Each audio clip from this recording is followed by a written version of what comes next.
Treatment of typhoid.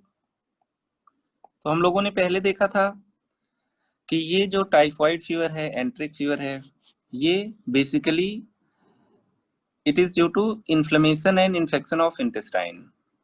इसका मतलब जो पैथोजन है उसका जो लोकल एरिया है दैट इज इंटेस्टाइन। तो यहाँ पे अगर हम लोग चाहते हैं कि पेशेंट जल्दी ठीक हो, जल्दी रिकवर करे, तो इंटेस्टाइन का इन्फ्लेमेशन कम किया जाए। तो बेसिकली यहाँ पे पेशेंट को जो फूड देंगे वो भी काफी सिंपल फूड देंगे, होम फूड देंगे जो कि इजी टू डाइजेस्ट हो, है ना। तो हम लोग यहाँ पे लिख लेते हैं सबसे पहली line, एंट्रिक fever, as the name itself indicates, enteric fever is infection and inflammation of intestine. Infection and inflammation of intestine, है ना, that is एंटीडॉन। गट फीवर, तो यहाँ पे हमें गट को रेस्ट देना है ना, तो इसीलिए हम लोग provide simple home cooked food to the patient. Food to the patient. हम नहीं चाहते कि इंटेस्टाइन पे और ज्यादा लोड हो और क्या कहते हैं पेशेंट का डाइजेस्टिव सिस्टम और ज्यादा सफर करे। इन्फेक्शन और इन्फ्लेमेशन ऑलरेडी वहाँ काफी ज्यादा है। अगर पेशेंट ओरली ले सकता है तो बिल्कुल हम लोग अलाउ करेंगे और सिंपल डाइट्स देंगे, कोई भी बहुत ही स्पेसिफिक डाइट की जरूरत नहीं है। यहाँ पे हम लोग कहेंगे पेशेंट को हम लोग एडिक्वेट बेड रेस्ट देंगे, एडिक्वेट बेड रेस्ट। अब हम लोग आ जाते हैं, क्योंकि ये एक आपका बैक्टीरियल प्रॉब्लम है, बैक्टीरियल डिजीज है, तो मेन स्टे ऑफ जो ट्रीटमेंट होगा वो एंटीबायोटिक थेरेपी होगा। वायरल प्रॉब्लम्स होती हैं तो अगर हमारे पास अवेलेबल होते हैं एंटीवायरल तो एंटीवायरल देते हैं, फंगल इन्फेक्शन होते हैं तो एंटी फंगल्स देते हैं। जैसा कि हम लोगों ने समझा है, साल्मोनेला टाइफी और सैल्मोनेला पैराटाइफी दो टाइप के बैक्टीरिया हैं जो मेनली टाइफॉइड और पैराटाइफॉइड फीवर कराते हैं। दोनों को मिला के हम लोग एंट्रिक फीवर कहते हैं। यहाँ पे हम लोग अब बात करते हैं main stay of treatment. Main stay of treatment antibiotics. Antibiotics आप लोग अवेयर होंगे, है ना, टाइफॉइड काफी एक कॉमन प्रॉब्लम है, एक वाटर बॉर्न, है ना, फीको ओरल रूट से फैलता है। तो यहाँ पे हम लोगों ने काफी एंटीबायोटिक का जिक्र पहले भी किया था। तो यहाँ पे अब हम लोग देखते हैं कि काफी ड्रग से रेजिस्टेंस आ गए हैं, तो हम लोग उन ग्रुप ऑफ एंटीबायोटिक को कम यूज करेंगे। पहले हम लोग यूज करते थे क्लोरेमफेनिकॉल, आज भी अगर उसको यूज करेंगे तो उसका इफेक्ट बहुत अच्छा है। बैक्टीरिया उससे सेंसिटिव है और क्योर भी है उससे, लेकिन उसका एक मेजर साइड इफेक्ट है bone marrow depression. Bone marrow depression हो जाएगा तो पेशेंट में हमेशा के लिए ब्लड सेल का जो फॉर्मेशन होगा वो कम होने लगेगा। पेशेंट में एनीमिया होगा, ल्यूकोपीनिया होगा, थ्रोम्बोसाइटोपिनिया होगा। ऐसा होने से आप लोगों को पता है कि क्या क्या कॉम्प्लिकेशंस हो सकते हैं, ठीक है। तो यहाँ पे बात करते हैं, एंटीबायोटिक ट्रीटमेंट तो है लेकिन यहाँ पे भी कुछ प्रोटोकॉल्स हैं उसके। टाइफॉइड के केस में कंसंट्रेशन डिपेंडेंट किलिंग होती है बैक्टीरिया की, इसलिए जो ड्रग्स देते हैं हम लोग ये काफी ज्यादा अमाउंट में देते हैं, ठीक है, ज्यादा ड्यूरेशन तक भी देते हैं। थर्ड चीज है, उन ड्रग को ज्यादा प्रीफर करेंगे जो लिवर से मेटाबोलाइज हों और एक्सक्रीट हों। अगर मान लीजिए लिवर या बिलियरी एक्सक्रीशन होगा किसी ड्रग का तो वो लिवर से गॉल ब्लैडर होता हुआ इंटेस्टीन और स्टूल में एक्सक्रीट हो जाएगा। तो गॉल ब्लैडर में यहाँ पे रिजर्वायर स्टेट होता है। तो अगर हम लोग यहाँ पे ऐसी ड्रग देंगे जो लिवर से एक्सक्रीट हो, बिलियरी एक्सक्रीशन हो, तो वो ज्यादा इफेक्टिव होंगी। तो हैविंग अंडरस्टूड दिस हम लोग पहला पॉइंट लिखते हैं, एंटीबायोटिक में drugs usually given in maximum dose. drugs are usually given in maximum dose, है ना। हर ड्रग की एक रेंज होती है, यहाँ पे हम लोग अपर रेंज को फॉलो करेंगे। सेकेंड थिंग हम लोग यहाँ पे क्या देखेंगे, drug will be given for prolong duration. Drugs given for prolong duration ज्यादातर देखा गया है यहाँ पे हमें 14 डेज तक देना पड़ता है ड्रग को, ठीक है।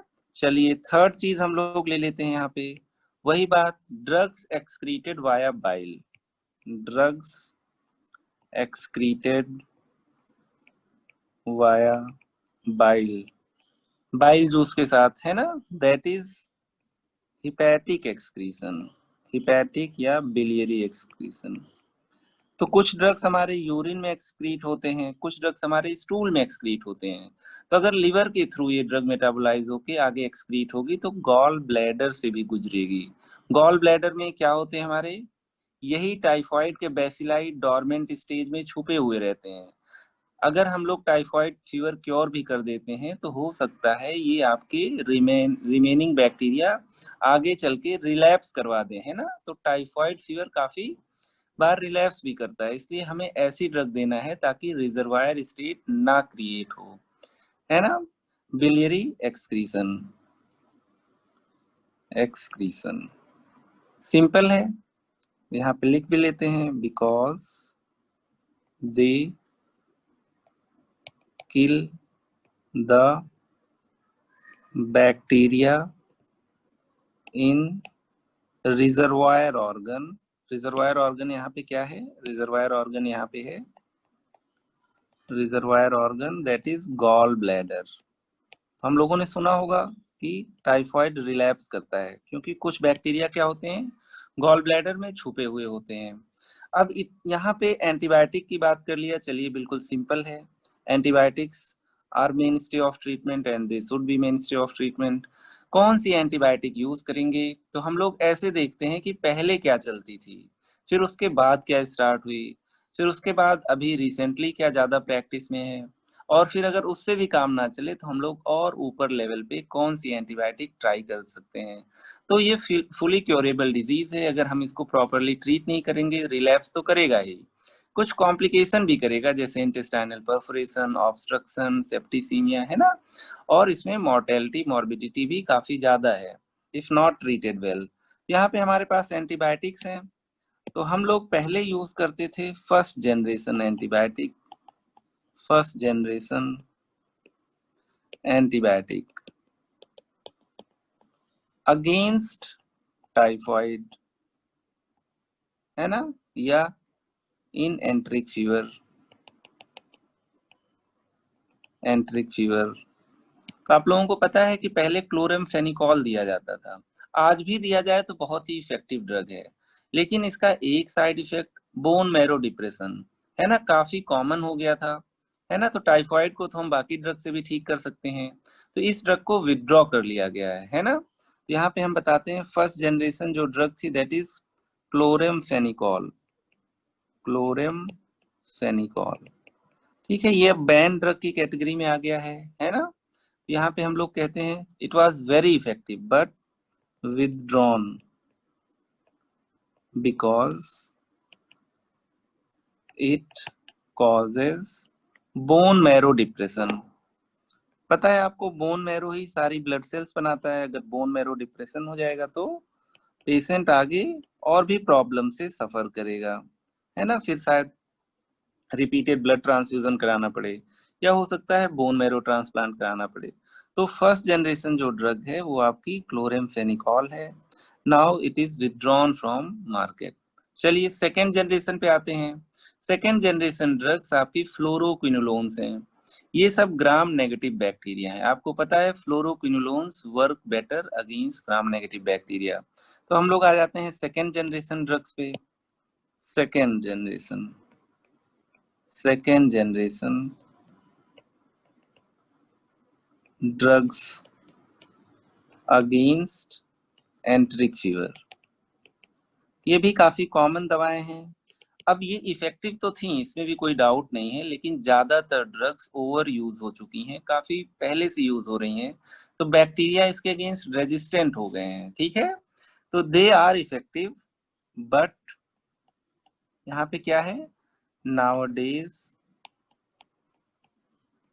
Resistance against these drugs, resistance against these drugs is seen।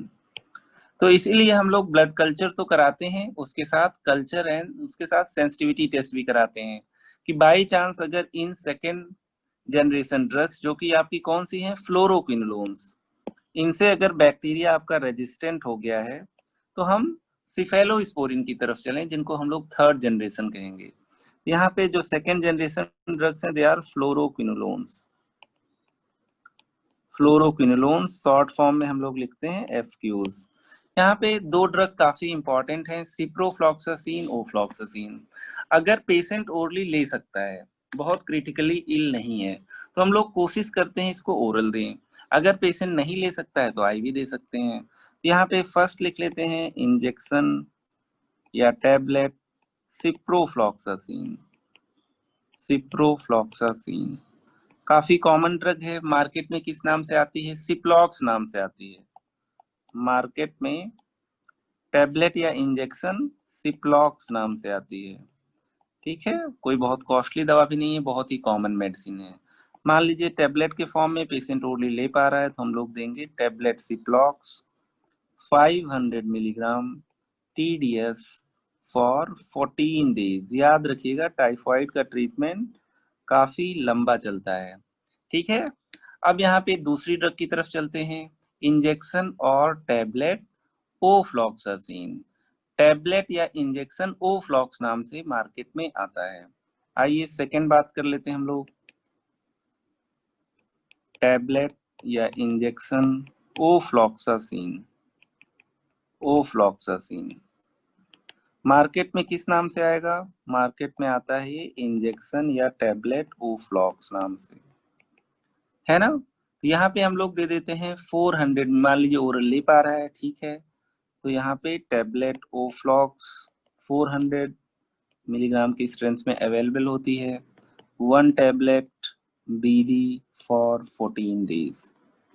सब कुछ बहुत ही सिंपल है, टाइफाइड ट्रीट करना सबको आना चाहिए।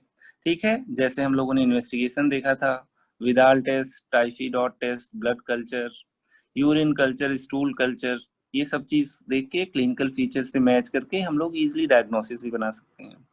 थर्ड लाइन या थर्ड जनरेशन ड्रग्स की बात करें टाइफाइड के लिए, थर्ड जनरेशन,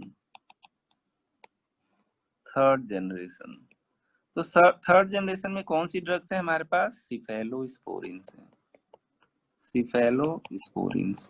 अब देखिए ध्यान देने वाली बात है, सिफेलोस्पोरिन 4 ग्रुप्स की होती हैं, 4 जनरेशन सिफेलोस्पोरिन खुद ही होती हैं। इनमें से ज्यादातर लीवर से एक्सक्रीट नहीं होती हैं, हिपैटोबिलियरी से नहीं होती हैं, ज्यादातर किडनी से एक्सक्रीट होती हैं, है ना, रीनल मैकेनिज्म के थ्रू, रीनल सिस्टम के थ्रू। यहाँ पे वो ड्रग अगर हम लोग प्रीफर करें जो लिवर से मेटाबोलाइज होके लिवर के थ्रू, बिलियरी ट्री के थ्रू एक्सक्रीट होते हैं, वो ज्यादा इफेक्टिव होंगी, क्योंकि इनमें रिजर्वायर स्टेट बनने के चांसेस कम रहेंगे, मतलब रिलैप्स होने के चांसेस कम रहेंगे। तो मोस्टली यहाँ पे third generation cephalosporin commonly third generation drugs are used, drugs used. कुछ इसमें ओरल आते हैं, कुछ आईवी आते हैं। पेशेंट ठीक है, रिकवर कर रहा है, तो आईवी के बाद ओरल ये ड्रग दे सकते हैं, या स्टार्टिंग से ही ओरल अगर वो टॉलरेट कर रहा है दे सकते हैं। ज्यादा सिक है, नहीं खा पा रहे हैं, बहुत सीवियर है, जल्दी एक्शन चाहिए हमें ड्रग का, तो आईवी दे सकते हैं। यहाँ पे जो ओरल अगर देना है तो जो ड्रग ऑफ चॉइस है ये है टैबलेट सिफिक्सिम। टैबलेट सिफिक्सिम सिंपल है, मार्केट में टैबलेट जिफी नाम से अवेलेबल है, मार्केट में टैबलेट जिफी। अब देखिए शुरू में हम लोगों ने एक बात कही थी कि यहाँ पे ड्रग को मैक्सिमम डोज में देंगे, मैक्सिमम ड्यूरेशन तक देंगे।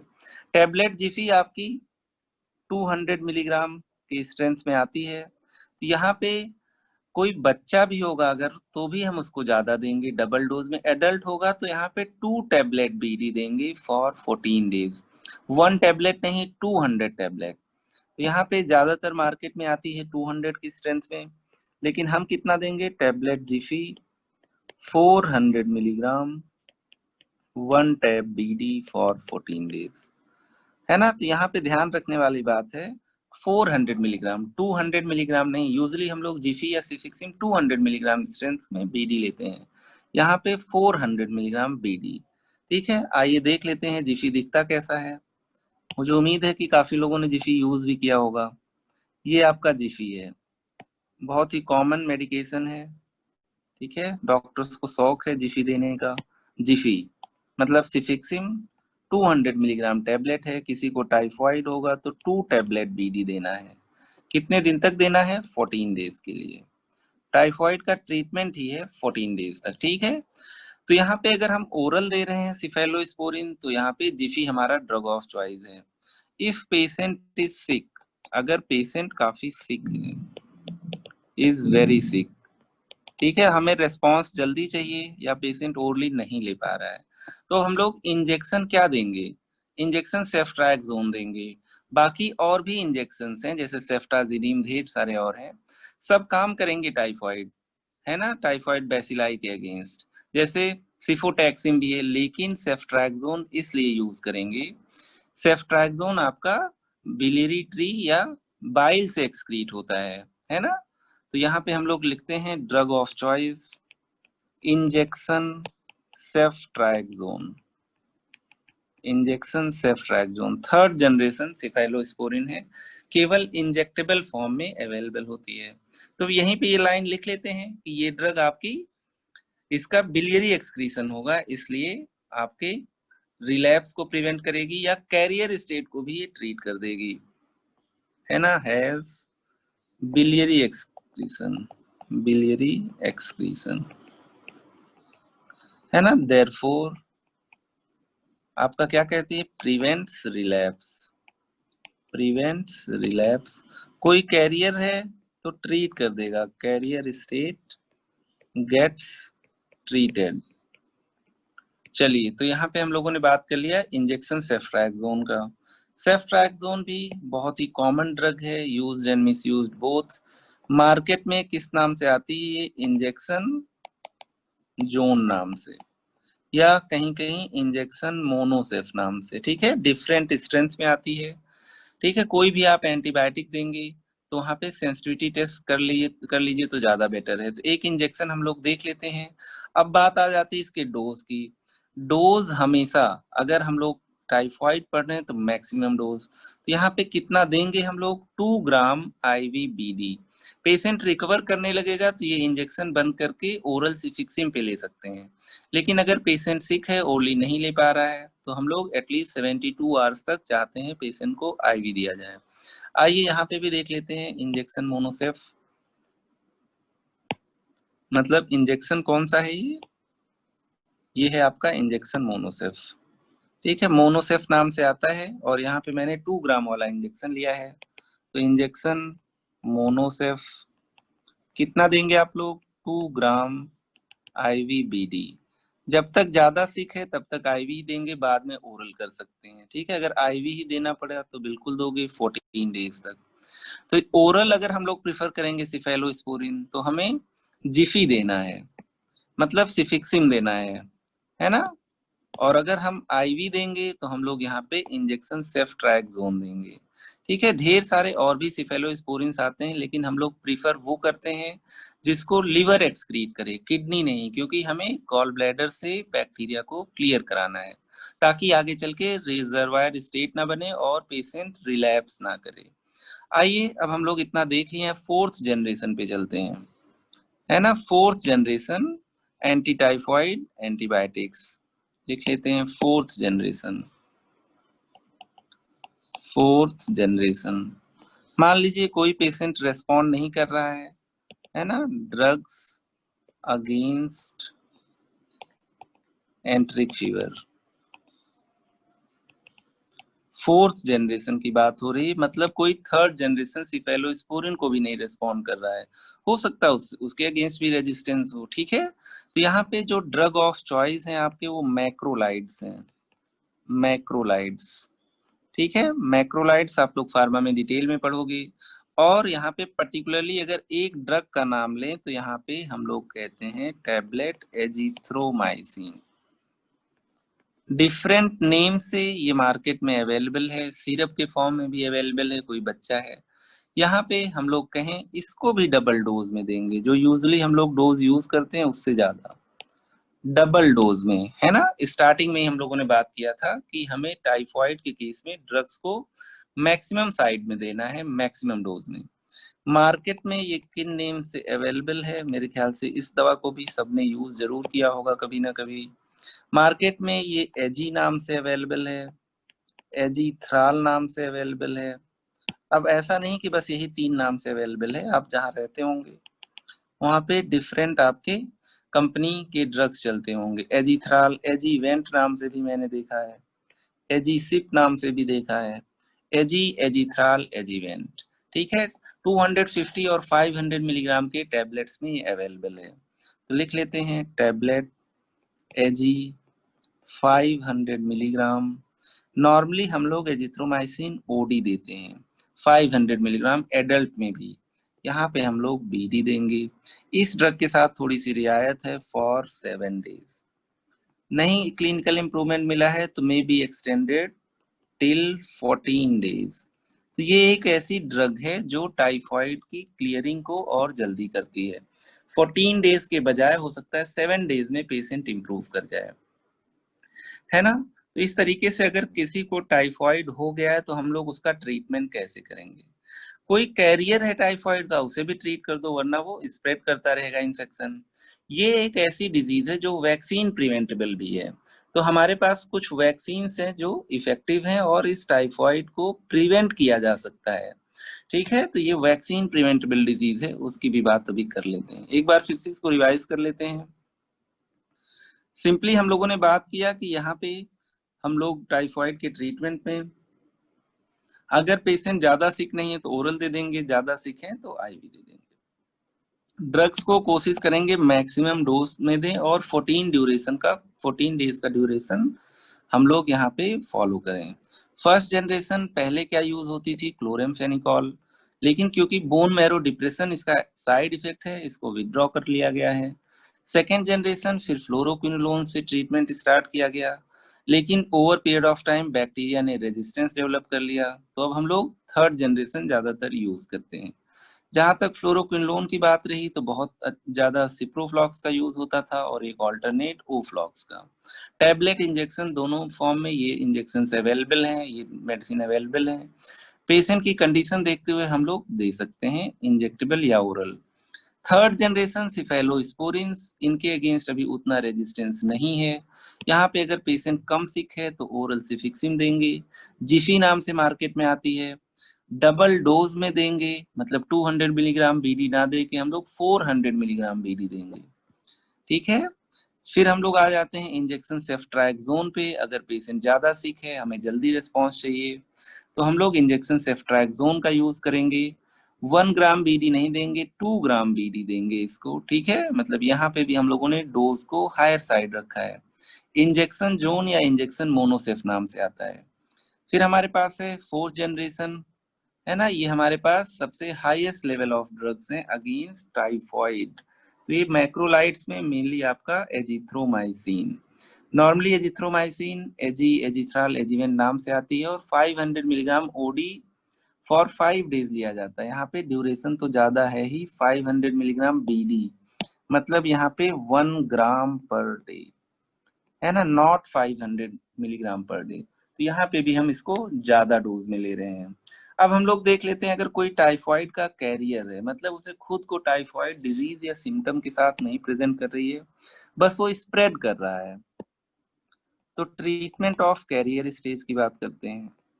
Treatment of carrier stage, carrier stage यहाँ पे हम लोग यूज कर लेते हैं इंजेक्शन या सॉरी टैबलेट सिप्रोफ्लॉक्सासिन।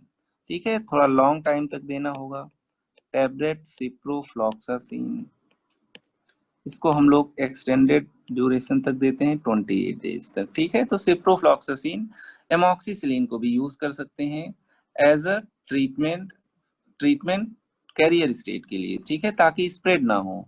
कुछ लोग सुपर स्प्रेडर्स होते हैं, उनको देना जरूरी होता है, खासकर फूड हैंडलर्स में। ठीक है, आइए अब थोड़ा सा प्रिवेंशन की बात कर लेते हैं। प्रिवेंशन के केस में हम लोग लिखेंगे यहाँ पे वैक्सीन का रोल।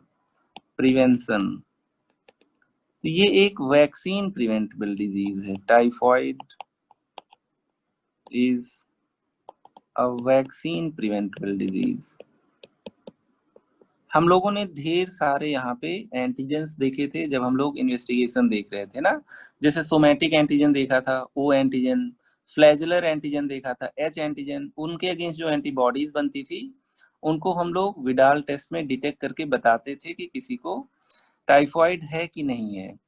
एक और एंटीजन की बात किया था जिसको हम लोगों ने कहा था डायग्नोसिस में हेल्पफुल नहीं है लेकिन इम्यूनिटी के लिहाज से हेल्पफुल है। यहाँ पे एक एंटीजन की और बात किया था हम लोगों ने, VI पॉलीसैकेराइड एंटीजन। ये एक पॉलीसैकेराइड एंटीजन है। पॉलीसैकेराइड एंटीजन के अगेंस्ट जो बॉडी एंटीबॉडीज बनाती है बहुत लॉन्ग लास्टिंग नहीं होती हैं। कार्बोहाइड्रेट्स आपके बहुत ज्यादा एंटीजेनिक नहीं होते हैं यूजुअली, इसी को हम लोग सिंपली कह देते हैं VI एंटीजन। काफी सिंपल है। तो बॉडी इसके अगेंस्ट एंटीबॉडी बनाएगी, है ना, इसी को और कहते हैं VI capsular polysaccharide antigen. Polysaccharide antigen. तो जो आपका ये बैक्टीरिया है, बैक्टीरिया, इसके ऊपर कैप्सूल होगा और इसी कैप्सूल की एक प्रोटीन होती है जिसको हम लोग कहते हैं VI एंटीजन। अब अगर ये बैक्टीरिया बॉडी में गया आपके तो इसके अगेंस्ट बॉडी रिएक्ट करेगी, क्या बनाएगी, एंटीबॉडीज। एंटीबॉडीज, और ये एंटीबॉडीज आपको इम्यूनिटी देंगी। तो इसीलिए इन एंटीबॉडीज का अगर ये एंटीबॉडी का फॉर्मेशन हम अपनी बॉडी में करा लें तो हम लोग इम्यून हो जाएंगे जब तक ये एंटीबॉडी एडिक्वेट टाइटर में हमारी बॉडी में रहेगी, इम्यूनिटी, है ना। तो therefore VI antigen is used in vaccines. अब यहाँ पे हम लोग कहते हैं ये सब यूनिट वैक्सीन है।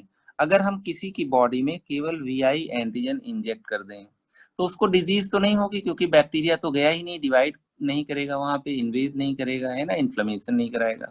केवल हम लोग इसकी एक VI एंटीजन को बॉडी में इंट्रोड्यूस कर देंगे।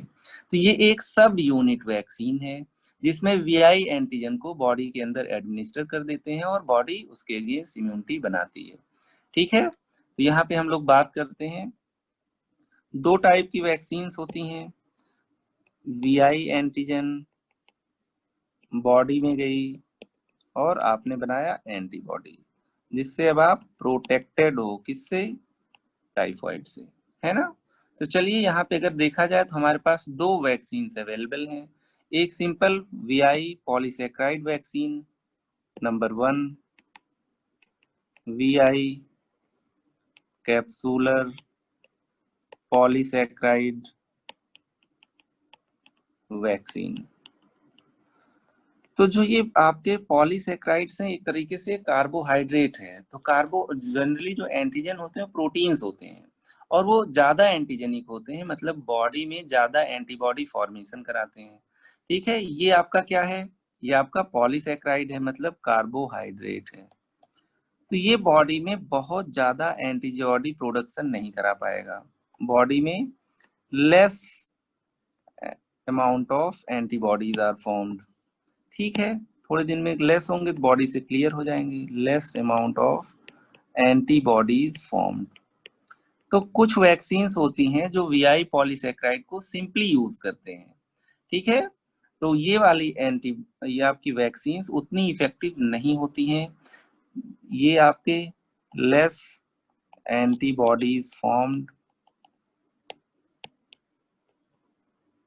Gate washed out from body in approximately 3 years, approximately 3 years। इसी वजह से अगर इस वैक्सीन को हम लोग लगाएंगे, ठीक है, VI polysaccharide vaccine, therefore vaccine has to be repeated every 3 years, है ना, क्योंकि इसकी लाइफ जो है, जो इम्यूनिटी देगा वो 3 years के लिए होगा। यहाँ पे जो एंटीबॉडी प्रोडक्शन है बहुत ज्यादा मैसिव नहीं होगा, धीरे धीरे बॉडी वॉश आउट कर देगी इन सारी एंटीबॉडीज को और इंसान फिर से प्रोन हो जाएगा, है ना। यहाँ पे पहली वैक्सीन आपकी थी VI पॉलीसैकेराइड वैक्सीन, ठीक है, कैप्सूलर पॉलीसैकेराइड वैक्सीन। तो यहाँ पे हम लोग देख लेते हैं कौन सी वैक्सीन आती है, कैसे दिखती है। एवरी 3 ईयर आपको इसे एडमिनिस्टर कराना पड़ेगा। इस वैक्सीन को देखिए, नाम ही इसमें है टाइफिम वीआई। टाइफिम वीआई, टाइफिम वीआई टाइफाइड के अगेंस्ट वीआई एंटीजन से बनाई गई वैक्सीन। तो ये आपकी पॉलीसैकेराइड वैक्सीन है। ये आपकी टाइफिम वीआई नाम से आती है। और अगर कोई बच्चा है, चाइल्ड है, तो बच्चों में इम्यूनाइजेशन रूटीन होता है। यहाँ पे कितना होगा, हम लोग 2 ईयर पे वैक्सीन देते हैं इसको, और रिपीट करते हैं। एडल्ट को भी लगा सकते हैं, रिपीटेड एवरी 3 ईयर्स। ठीक है, काफी सिंपल है। फिर अब हम लोग बात करते हैं टाइफिम वीआई के अलावा इसको और एफिकेशियस कैसे बनाई जाए। इसको और एफिकेशियस बनाने का तरीका है कि इसको किसी प्रोटीन एंटीजन से क्लब कर दिया जाए। ठीक है, जैसे टेटनस टॉक्सिन के साथ क्लब कर दिया जाए, तो हम लोग कहते हैं कॉन्जुगेट वैक्सीन। आइए सेकेंड देख लेते हैं, टाइफॉइड कॉन्जुगेट वैक्सीन, है ना। तो नाम में ही आ गया है टीसीवी। अभी देखेंगे मार्केट में किस फॉर्म में अवेलेबल है, पहले कॉन्सेप्ट देख लेते हैं। तो यहाँ पे हम लोग कहते हैं clubbing the VI antigen with protein molecule makes it more efficacious with protein molecule। तो ये ज्यादा एंटीजेनिक हो जाता है, मतलब बॉडी में ज्यादा एंटीबॉडी प्रोडक्शन कराएगा, और फिर इससे जो इम्यूनिटी मिलेगी वो ज्यादा एफिकेशियस होगी, ज्यादा लॉन्ग लास्टिंग रहेगी। तो clubbing the VI antigen with protein molecule, usually tetanus toxin के साथ इसको क्लब कर देते हैं। इससे क्या होती है, इसकी एफिकेसी इंक्रीज हो जाती है, और बार बार रिपीट करने की जरूरत नहीं रहती है। और इसको अगर बच्चा है तो 1 ईयर पे भी दे सकते हैं, एफिकेसी इंक्रीज कर जाती है। तो हम लोग कहते हैं VI antigen plus tetanus toxin. ठीक है, इसको अगर बॉडी में इंजेक्ट कर दो, देखो कहीं बैक्टीरिया नहीं इंजेक्ट कर रहे हैं, डिजीज नहीं होगी। इसको बॉडी में इंजेक्ट करोगे तो यहाँ पे high titres of antibody generated या एंटीबॉडी फॉर्म्ड। तो ये मोर एफिकेशियस है, और इसको 1 ईयर पे भी दे सकते हैं, रिपीट कराने की जरूरत नहीं होती है या कम पड़ती है। ठीक है, तो यहाँ पे हम लोग बात करते हैं, एक और वैक्सीन हमारे पास आ गई जिसको हम लोग कहते हैं टीसीवी कॉन्जुगेट वैक्सीन, है ना। तो यहाँ पे टाइफाइड कॉन्जुगेट वैक्सीन, तो आइए देख लेते हैं कैसी दिखती है ये है, मार्केट में ये टाइप बार नाम से अवेलेबल है। टाइप बार टीसीवी, इन्होंने हिंट दे दिया है कि ये कॉन्जुगेट वैक्सीन है। टाइप बार कॉन्जुगेट वैक्सीन है, सिंगल डोज। और अगर कोई बच्चा है रूटीन इम्यूनाइजेशन के लिए आया है तो आप लोग इसको 1 ईयर पे भी दे सकते हैं, सिंगल डोज। कोई चाइल्ड है रूटीन इम्यूनाइजेशन के लिए आया है दैट ईयर 1। ठीक है, जब 1 साल का होगा तो हम लोग इसको दे सकते हैं।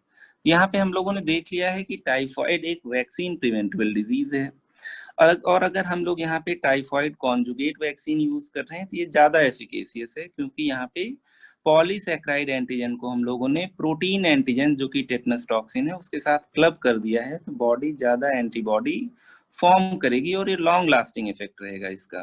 तो 2 वैक्सीन है, टाइफिम वीआई और टाइप बार टीसीवी, मतलब एक कॉन्जुगेट वैक्सीन है, एक सिंपल पॉलीसैकेराइड वैक्सीन है ना। कैरियर स्टेज की भी बात कर लिया था, और बाकी 4 जनरेशन ऑफ ड्रग्स और देख लिए थे।